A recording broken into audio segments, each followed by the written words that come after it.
आपको पता है आज के टाइम में ज्यादातर बिजनेसेस क्यों फेल होते हैं और कहाँ फेल होते हैं? रीजन इज उनके लीड सोर्सेज की वजह से। आज की डेट में ज्यादातर कंपनी सिर्फ यहाँ फोकस करती है लीड्स के लिए कि हम लोग ज्यादा से ज्यादा गूगल एड्स चलाएं, ज्यादा से ज्यादा मेटा एड्स चलाएं। बट कोई भी इन चीजों पर फोकस ही नहीं करता कि हमें उसके अलावा भी मल्टीपल सोर्सेज, मल्टीपल पाइपलाइंस बनानी पड़ेंगी।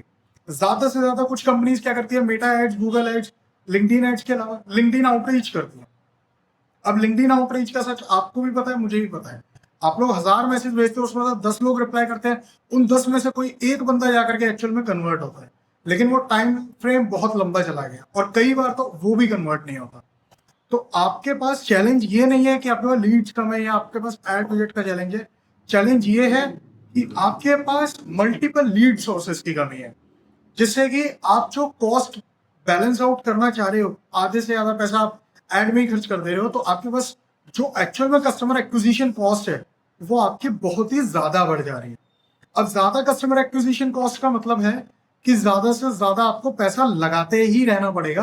आपका जो प्रॉफिट मार्जिन है वो कम हो जाएगा। अब इसको सेट करने के लिए मैंने लास्ट वीडियो में कुछ चीजें बताई थी कि आप ऑर्गेनिकली एसईओ का यूज करके या वेबसाइट का यूज करके लीड्स को कैसे जनरेट कर सकते हो। वो था आपके लिए सेकंड सोर्स। अब आज मैं बताऊंगा आपको एक थर्ड सोर्स, जहां से आप लीड्स और ज्यादा ला सकते हो और यहाँ पर आपकी जो ब्रांडिंग है वो भी अपने आप ही बहुत ज्यादा बढ़ती है। साथ में आपके पास जो लीड्स का फ्लो है वो एक इक्वल फ्लो आने लगता है कि हाँ, आपके पास एक कंसिस्टेंसी बन गई है, अब आपके पास लीड्स आती रहेंगी। उसके अलावा आपकी फेस वैल्यू बनती है। उसके अलावा आपके जो चांसेस हैं हायर टिकट साइज के क्लाइंट्स के, वो कन्वर्ट होने के चांसेस बढ़ जाते हैं। देखो अब होता क्या है, आपको अपने डिपेंडेंसी शिफ्ट करनी है।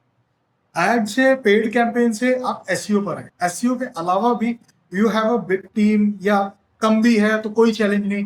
बट हम उस चीज को सॉर्ट आउट कैसे करें कि हमारे पास एक थर्ड लीड सोर्स भी हो। For X Y Z reason, किसी भी रीजन से आपके फर्स्ट दो सोर्स अगर नहीं चलते हैं तो आपके पास हमेशा एक तीसरा प्लान होना चाहिए कि मेरे पास एटलीस्ट यहां से आता रहे। ठीक है। अब सबसे पहले नंबर पे उस पे आता है रेफरल्स। देखो आपके जो करंट क्लाइंट्स हैं, आप उनके लिए अच्छे अच्छे ऑफर्स निकाल सकते हैं कि भाई हम आपके प्रोजेक्ट पर 10% डिस्काउंट कर देंगे फॉर एवरी सक्सेसफुल रेफरल। इससे होगा क्या, क्लाइंट अपना प्रॉफिट सोचेगा कि भाई मेरा तो 10% का जो है डिस्काउंट हो रहा है, ठीक है, तो मेरे लिए वो फायदा है, तो वो आपको क्लाइंट ला के दे देगा। थोड़ा चैलेंजिंग होता है इसमें, बहुत सारे लोग बहुत सारे पॉइंट्स रख सकते हैं कि नहीं ऐसे नहीं कर सकते, ये नहीं होता, वो नहीं होता। बट भाई अगर आप यही सोचोगे नेगेटिव साइड ना, तो आप कभी आगे पहुंचोगे ही नहीं पॉजिटिव। ठीक है। तो आपको ये चीज सोचनी पड़ेगी कि हम जो अपने करंट क्लाइंट्स हैं या ऐसे जो क्लाइंट्स हैं जिनका काम हम ऑलरेडी डन कर चुके हैं, हम उनसे रेफरल्स कैसे निकाल सकते हैं। क्या हमारी स्ट्रेटेजी होनी चाहिए, क्या हम उनको ऑफर कर सकते हैं, क्या क्या चीजें बेस्ट वर्कआउट कर सकती है इन सिनेरियोस में। क्योंकि वो क्लाइंट्स जो आपको रेफरल देंगे, वहां पर आपके पास 99% चांसेस है वो कंफर्म्ड क्लाइंट्स ही देंगे। ठीक है, क्योंकि क्लाइंट को एक ट्रस्ट बना होगा कि भाई मैंने भी इससे अपना काम करवाया हुआ है तो तू भी करवा सकता है, पूरा बढ़िया काम करके दिया था मैंने। ठीक है, तो वहां पर एक ट्रस्ट फैक्टर आ जाता है। क्लाइंट आपसे ज्यादा अपने नोन को ट्रस्ट करता है। ठीक है। तो सबसे पहले नंबर पे तो है रेफरल्स। ठीक है। नेक्स्ट नंबर पे आता है पार्टनरशिप्स। देखो लोकल पार्टनरशिप, फॉर एग्जांपल आप एक डिजिटल मार्केटिंग एजेंसी हो, तो आपके लिए पार्टनरशिप बेस्ट ऑप्शन किसके साथ है, आप मार्केटिंग कंसल्टेंट्स के साथ कर सकते हो। ठीक है। आप डेवलपमेंट एजेंसीज के साथ कर सकते हो। ठीक है, सॉफ्टवेयर डेवलपमेंट कंपनीज या एजेंसीज, ये लोग हो गए। ठीक है। फ्रीलांसर्स के साथ कर सकते हो जो डेवलपमेंट में है, तो उनके पास क्लाइंट्स की रिक्वायरमेंट आती है एजेंसीज के लिए कि भाई हमारे को जो है मार्केटिंग सर्विसेज भी चाहिए, हमें एसईओ करवाना है या हमें ऐड चलानी है, या अगर ई कॉमर्स वेबसाइट तो हमें ऑर्डर्स चाहिए, लीड्स चाहिए। तो बहुत सारी चीजें उनके पास आती रहती है, वो लोग इग्नोर कर देते हैं इन जनरल। तो आपको एक पूरा प्लान बनाना है, पूरी स्ट्रेटेजी बनानी है कि आप उन लोकल बिजनेसेस के साथ या पर्संस के साथ, इंडिविजुअल्स के साथ पार्टनरशिप कैसे कर सकते हो, क्या आप उनको मार्जिन देने वाले हो, कैसे कैसे चीजें वर्कआउट करेगी। एंड काफी बार इस चीज में आपको एज अ व्हाइट लेबल भी काम करना पड़ सकता है, तो आप व्हाइट लेबल से पीछे मत हटना, आपको करना चाहिए। रीजन इज, अगर आप व्हाइट लेवल पे भी करते हो, ठीक है, आपका ब्रांड नेम नहीं आ रहा, लेकिन आपके पास पोर्टफोलियो बन रहा है, बैक एंड पे आपकी टीम काम कर रही है, आपके जो खर्चे हैं, आपके जो एक्सपेंसेस है वो आपकी जेब से नहीं जा रहे, वो चीजें आपकी बाहर की बाहर निकल रही है, आपको सिर्फ व्हाइट लेवल पे काम करना है।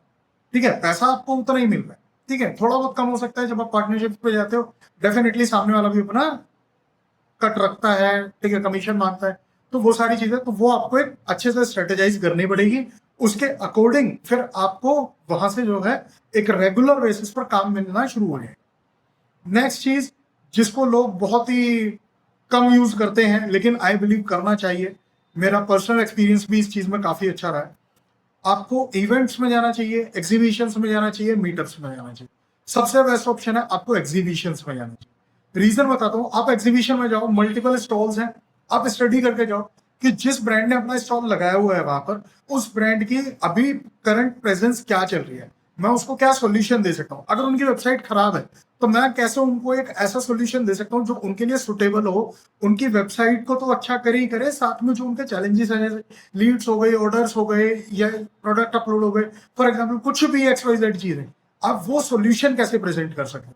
क्योंकि जब आप एग्जीबिशन में जाओगे वहां पर आपने अपनी एक जेनरिक सर्विस पिच नहीं करनी कि hi sir we provide this, नहीं sir, I was actually checking your website and I found this thing a bit confusing, so would you mind we can like help you out, जिससे आपके जो ये वाले challenges है ये solve हो जाएंगे एंड आपका जो बिजनेस ग्रोथ है उसमें आपको इस चीज से हेल्प मिलेगी, आपकी जो ब्रांड प्रेजेंस है उससे आपको हेल्प मिलेगी। सो आपको ये चीज एनालाइज करनी पड़ेगी, इसको आपको जज करना पड़ेगा कि एक्चुअल में उस पर्टिकुलर क्लाइंट की रिक्वायरमेंट क्या है। बिकॉज एग्जीबिशन में जब आप क्लाइंट से मिलोगे, डिसीजन मेकर से मिलोगे, आपके पास वहां पर टाइम फ्रेम बहुत कम होगा और आपको वहां पर सेल्स पिच नहीं करनी, आपको बस एक सॉल्यूशन पिच करना है और एक टाइम ले लेना है कि आप आफ्टर दिस एग्जीबिशन कब उनसे मिल सकते हो। तो आपके पास एक बहुत अच्छे जेन्युइन चांसेस हो जाते हैं रिजल्ट्स आने के, लीड्स आने के। तो ये चीज आपको जरूर ट्राई करनी चाहिए। नेटवर्किंग इवेंट से भी सेम चीज है, ठीक है। तो ये वो सॉल्यूशंस हैं जो आपको बहुत अच्छा रिजल्ट दे सकते हैं। अब एक लास्ट सॉल्यूशन, उस पर काफी सारी एजेंसीज या सॉफ्टवेयर डेवलपमेंट कंपनीज वो नहीं जाती है इन जनरल, वो है कोल्ड कॉल्स। उनका कहना होता है कि यार कोल्ड कॉल्स में ना, इसमें हमें रिजल्ट्स नहीं आते। अब आप उनकी कोल्ड कॉल सुनना, उन लोगों की कोल्ड कॉल्स क्या होती है, जो भी उनका टेलीकॉलर है या BD है, उन लोगों की कोल्ड कॉल क्या होती है, हाय सर हम लोग ये सर्विसेज प्रोवाइड करते हैं, तो मेरे को आपको कोई रिक्वायरमेंट होगी क्या भाई, ये क्या था। या फिर कुछ लोगों की क्या होती है कि है सर मैं इस कंपनी से बात कर रहा हूँ, मेरा नाम ये है, हम यहाँ पर लोकेटेड है। भाई आपने स्टार्टिंग के 5 सेकंड 7 सेकंड तो ऐसे ही खराब कर दिए, और खराब क्या कर दी है, मतलब आपने देखा जाए तो सामने वाले के माइंड में वो चीज स्ट्राइक ही नहीं हुई, उसको लगा जैसे बाकी दुनिया कॉल करती है आप भी वैसे ही कर रहे। जैसे कोल्ड कॉल्स मैंने की है, आप मेरी वीडियोस की पिच भी देख सकते हो मेरे चैनल पे।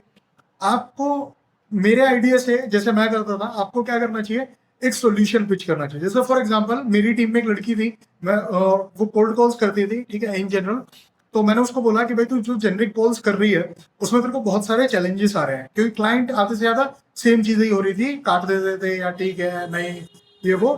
तो मैंने उसको बोला कि बस एक चीज चेंज कर, स्टार्टिंग ऐसे रख, हाय सर अपना नाम बता, और उसके बाद hi sir we offer business growth solutions.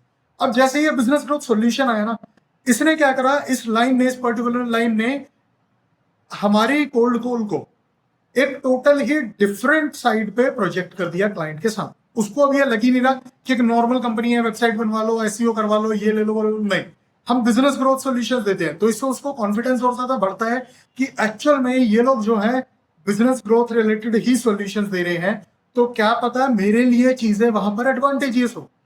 तो आपको जो अपनी कोल्ड कॉल करनी है वो इसी वे में करनी है। आपको ये सोच के चलना है कि सामने वाले को आपको अगर अपने तरफ लाना है, उसका ध्यान, उनका अटेंशन ग्रैब करना है, तो आपके पास स्टार्टिंग के 8 से 10 सेकंड है। अगर उस 8 से 10 सेकंड के अंदर अंदर आपने बहुत अच्छे से उसको कन्विंस कर लिया, मतलब कुछ ऐसा बोलो जो उसके माइंड में हिट किया एकदम से, तो भाई वो बंदा आपके साथ कॉल पर जरूर आएगा।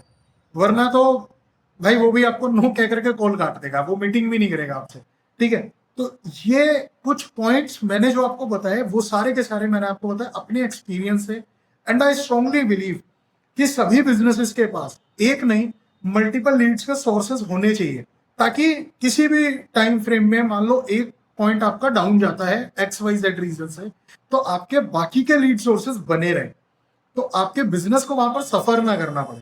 एंड अगर आपको हाई टिकट साइज चाहिए तो भाई आपको ऑफलाइन लीड जनरेशन में जाना ही पड़ेगा, इसके अलावा कोई सोल्यूशन नहीं।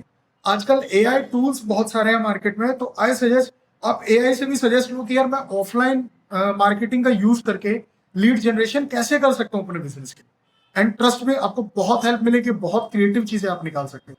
सो आज के वीडियो में बस इतना ही। Thank you so much. आपको कोई भी चैलेंज हो, कुछ हो, feel free to comment. Thank you.